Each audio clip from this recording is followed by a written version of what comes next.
Spoilers for Hazbin Hotel and the amazing digital circus ahead. Bro, stop yapping. I don't like this show, but I like it enough to spend 2 Lucifer-saken hours ranting about it, as if anyone gives a singular damn care about your opinion. You're just some random 2-bit artist online who wants to think her opinion matters when it doesn't. Make a success project, then you can act high and mighty. When I saw the title, I said, you bitch, Hazbin Hotel is not bad, and no, I'm watching the video, I'm just saying in comments. I hate you for this video. Anyway, a new episode of The Amazing Digital Circus came out recently, and one scene in particular reminded me of Hazbin Hotel. It stuck deep in the folds of my not-so-wrinkly brain, and I just couldn't shake it out until I explored it deeper. Before getting into all that, Hazbin fandom, I swear I am not trying to dog on your show. I am totally excited about Season 2, and I really hope that it's a fantastic season. I will be watching, and I absolutely will be jamming to the new songs. I might even make a video about it if I have enough to say. I'm not going to be comparing the two shows as a whole in this video. Maybe I will eventually do a video like that, but I think the two are difficult to compare anyway. Gooseworks, the creator of The Amazing Digital Circus, has stated that the show is only going to have 9 episodes, while I believe Hazbin Hotel is planning on having at least 32. So Hazbin has a lot of room to explore their characters further. My goal today is simply to compare 2 scenes that are remarkably similar on the surface, one from each show, and explain why I think one works and the other fails. I'm hoping that I can show these 2 clips in full. YouTube, I promise that this is fair use. Please don't send my channel to the Shadow Realm. I literally just escaped from there. I'm going to start with the clip from Hazbin Hotel, and it's a clip that I explicitly called out in my longer video on Hazbin Hotel Season 1. For a little context, this scene happens in Episode 4, Masquerade, right near the beginning of the episode. Everyone likes to bitch to the bartender. I know everything about you and these motherfuckers at this point. That one is an insecure buffoon whose lonely ass watches you idiots sleep. Princess is a bleeding heart who wants to solve everybody else's problems except her own. What? No, what? Oh, no. This one judges everyone and everything because she hates herself. And Nifty? Yeah. You don't even want to know what her deal is. And you! Don't get me started. I see right through you and all this bullshit and how fake you are. Oh, me? Fake? Wow, I had no idea. Guess that's why I'm an actor, dumbass. Now, I'm going to go into some more detail about this clip, but first I want to play the clip from The Amazing Digital Circus so you can have the full context before we dive into the analysis. This is from Episode 6, They All Get Guns. Whether we like it or not, all we are now is a bunch of cartoon characters. So what's the point of pretending we're not? As time goes on, we just end up falling into our archetypes. What's your archetype then? The villain? Listen, I add a key dynamic. I see how far I can push things. I screw with people, and I break the 4th wall. You want to know why? It's 'cause it's funny. I do everything 'cause it's funny. 'Cause I'm the funny one. The funny one? Yeah. Ragatha's the cheerful one, Gangle's the sad one, Kinger's the crazy one, Zubal's the grumpy one, and you are the one who hasn't figured that out yet. We all just became archetypes. I at least have the self-awareness to choose who I am. The funny one. So who do you want to be? I think it's easy to see where I'm drawing the comparisons, but there's a few key differences in these scenes that make one effective and the other a little cringy. Husk is speaking entirely sincerely here with the aim of... what? What is his goal here? I would say the closest he has to a goal is to hurt the other character's feelings, but that does feel a little bit unmotivated. I understand why he goes after Angel near the end of his rant because that's who he started the argument with, but everyone else is kind of catching strays. Maybe he just wanted to complain, but for a character motivation, that's very weak. More than anything, I think the point of this episode was to explicitly describe a deeper element to each character's personality: avoidant, self-loathing, insecure. It reads as disingenuous coming from Husk because he doesn't know these people. Yes, everyone gets drunk and complains to him, so he says, but the audience never sees this happen.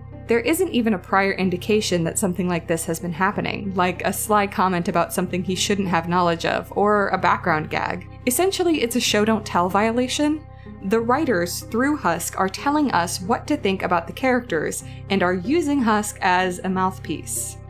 Jax, on the other hand, has a pretty obvious motivation for describing himself and the others to Pomni as archetypes, and some hidden motivations under the surface. He wants to convince Pomni of the idea that nothing matters in the circus, so they can live life consequence-free. Jax is attempting to impart his philosophy on her, changing her mind and her inner world. That's a very strong motivation. That's a very common literary device. Character A has one worldview, character B has another, and whoever the protagonist chooses decides the fate of the world, love or war, light or dark, etc.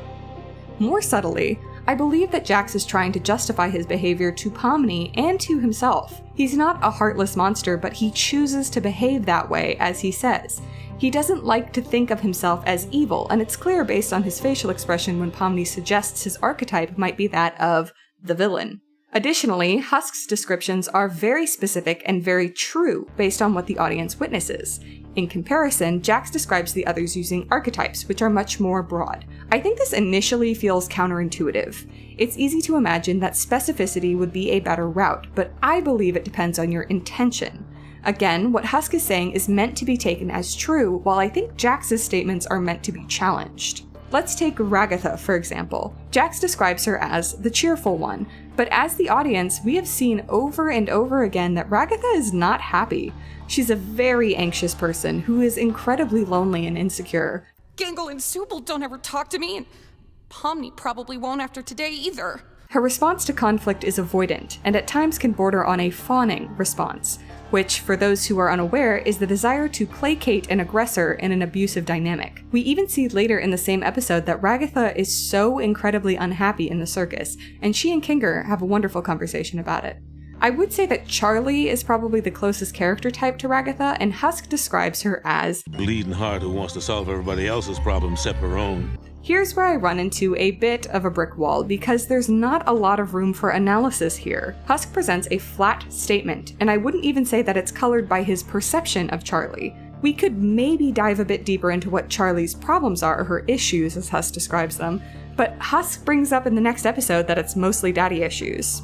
What's very interesting about this comparison is that Vaggie and Ragatha seem to have the exact same underlying pathology, but they respond differently to them.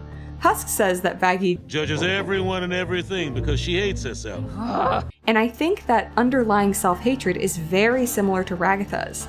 They both feel a deep shame about who they are, but I think it falls a bit flat with Vaggie because she has such a close relationship with Charlie from the very beginning of her story. She has someone who cares deeply about her, and even when Charlie finds out her secret in episode 6 of Hazbin Hotel, Welcome to Heaven, she's only mad for about a day. Then she's right back to being a loving and supporting partner. Here I will say we actually did get to view this part of Vaggie before this conversation. In episode 2, Radio Killed the Video Star. She feels like if she isn't of use to Charlie in her pursuit of her dreams for the hotel, she has no use at all. I actually like that, and Charlie does at least attempt to convince her that she is helpful and useful. Ragatha, on the other hand, responds to her fears of being unlovable by trying to become as lovable, friendly, and unproblematic as she can. Even when she snaps on Jax in episode 5, Untitled, she does so because Pomni essentially gave her permission to. She also apologizes immediately afterwards, again trying to preserve her image in Pomni's eyes because she's desperate for a friend in the circus.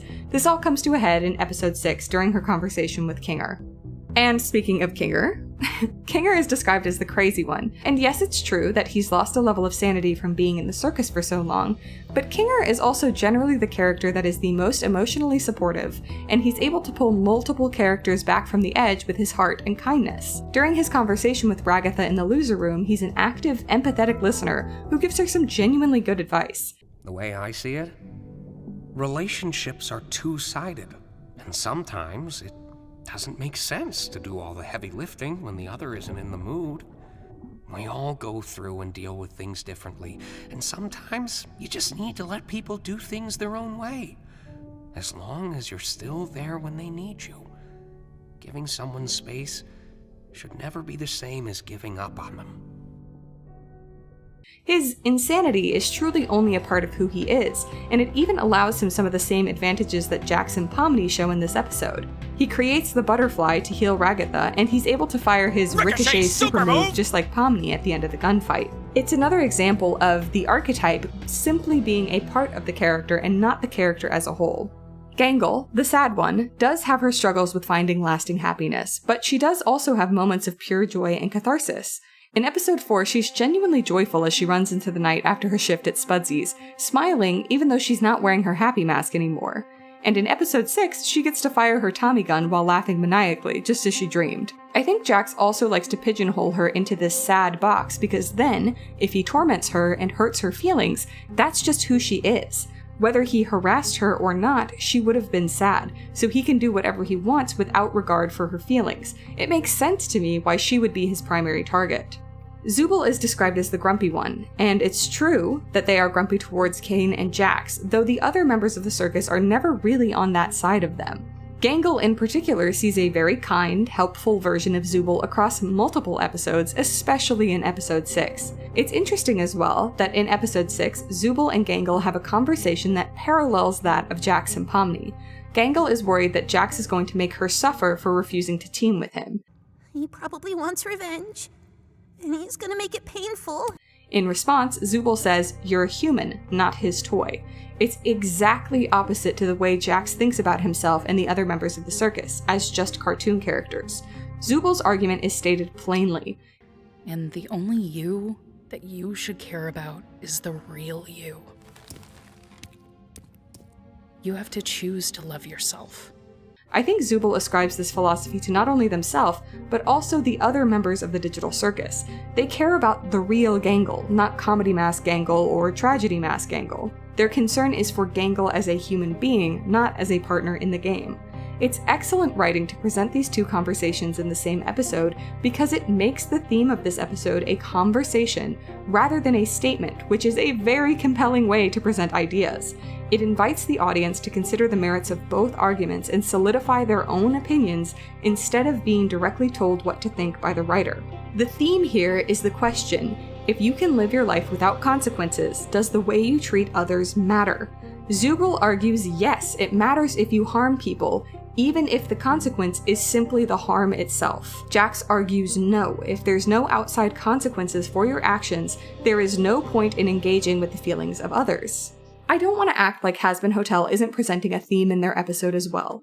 The purpose of this scene with Husk is to present the central idea for the episode after all. Husk accuses Angel of being fake, and Angel doesn't deny the accusation, but he does hide behind his persona as an actor. The rest of the episode is about this concept, that Angel can't connect with others because he raises this facade, and by the end, Husk does break through that barrier and make a true connection. That's compelling, it's an emotional arc, and I do like the resolution to the episode. Our theme here is something like, to truly connect with others, you have to be vulnerable and truthful about yourself. That's a good theme. It's a true statement, and it's a great progression of Angel's arc. Again, Hazbin fans, I don't hate the show, and I can definitely acknowledge when the show does it right. My problem isn't with the conversation being had between Husk and Angel, it's the involvement of the other characters in the scene. We learn almost nothing new about these characters, and the new information we learn is mostly irrelevant and doesn't plant seeds for the story moving forward. As an example, Husk describes Sir Pentious as an insecure buffoon whose lonely ass watches you idiots sleep. Firstly, the watching other characters sleep bit is not useful. I understand that it is a joke, but the joke doesn't really land because there isn't any setup or payoff. Like if we had gotten a clip after this of Pentious spying on other characters, it could have been funny. A little callback that substantiated the claim, but unfortunately it's forgotten almost immediately as a throwaway line that's a little bit funny. The other part of the statement is meant to be our takeaway for Pentious's actual character, his insecurity. I talked about this briefly in my other Hazbin video. So I want to search for Pentious's fatal flaw. That should be what he resolves in order to go to heaven, right? What I saw in episode 3, the trust episode, is that his paranoia and inability to trust others can cause him to launch preemptive attacks. If that's the case, and that's his fatal flaw, then we should see a lot of development, or at least a decent level of challenge, for Pentious in learning to trust others. I don't really think we see that though. If that was his issue, he would have been redeemed after episode 3. Maybe that's not his fatal flaw. Maybe it's his desire to take over the world, in which case we should see his redemption being something about him being willing to give up his selfish desire for the good of others. I guess he does kind of do this, but he stopped trying to take over the world long before his death. Is his flaw cowardice? I don't think so. Pentious has gone toe-to-toe with Alistair many times, and even though he loses every time, he keeps coming back, so he's pretty brave, all things considered. At the beginning of episode 4, in that cringy scene where Husk is telling us everyone's characterization, Husk just calls him an insecure buffoon. That one is an insecure buffoon whose lonely ass watches you idiots sleep. So is his insecurity what he needs to work on? That could be the reason he is so blustery and power hungry, and we do see that he's not super secure relationship-wise when he's talking to Cherry Bomb. He doesn't really lash out at anyone or display signs of negative insecurity from any point in the show. It's more of a cute nervousness with Cherry than some of the more destructive ways that insecurity can make men or people in general act. I just don't think this does it for me as an explanation for Pentious's character. I'm asking about it because I don't think that every character in this series, or everyone in hell, has to die saving their loved ones in order to be redeemed. I imagine that's actually quite rare. So if we're to understand or even theorize about how these characters are going to be redeemed and go to heaven, we need to know why they're in hell in the first place. My point here was that a surface level of nervousness is not enough to qualify a character as insecure, and Pentius's actions don't line with that of a person who's fundamentally insecure. I would expect an insecure character to constantly seek validation from others or react negatively to criticism, and it's just something we don't see from Pentius. He doesn't panic when insulted, he's helpful to any character that requires assistance, and he basically doesn't have any non-comedic interactions with other characters. So this statement from Husk causes a cognitive dissonance in the viewer, because what we are seeing with our own two eyes is not matching what a character is saying. I would expect that if this statement from Husk was challenged, but it isn't. We, the audience, are supposed to be taking what he says at face value. You know who I do think is insecure? Jax. This is most clear in episode 5, Untitled, when he's placed in the maid dress by the other characters.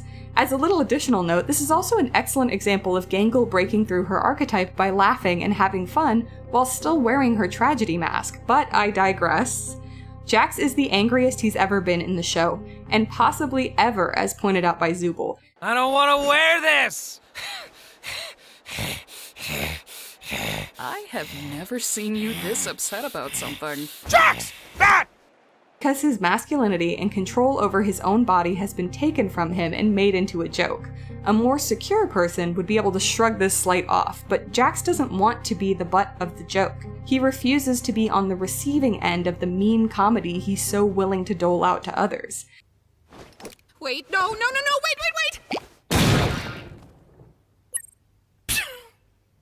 Oh, wow, I didn't actually think that'd work.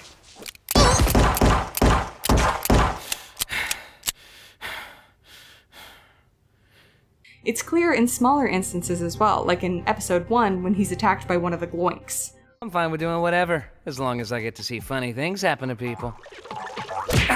Okay, I've already had enough of these things. It's a classic case of someone who can dish it out, but can't take it, which is a sign of defensive insecurity. All this character analysis without the show or characters specifically pointing out that Jax is insecure. Interesting. In contrast to Husk, we are absolutely not meant to take Jax at face value, and Pomni as the audience stand-in does just that. When Jax first begins talking about their archetypes, Pomni refers to him as the villain, and when he clarifies that he's the funny one, she repeats it skeptically. The funny one? He gives examples of what being the funny one means, but I don't really think any of what he describes is traditionally considered funny.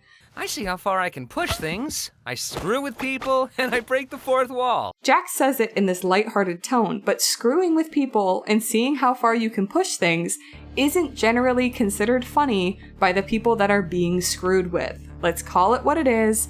Jax fans, don't crucify me. That's bullying. You're not the funny one! Jax is bullying people because it's amusing to himself. You are my playthings, and I get joy out of making you suffer. I'm the one who causes pain for fun.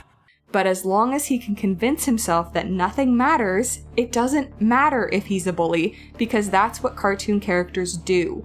Jerry flattens Tom into an accordion, the Roadrunner crushes Wile E. Coyote with an anvil, and Jax throws Ragatha in the deep fryer, because it's all funny.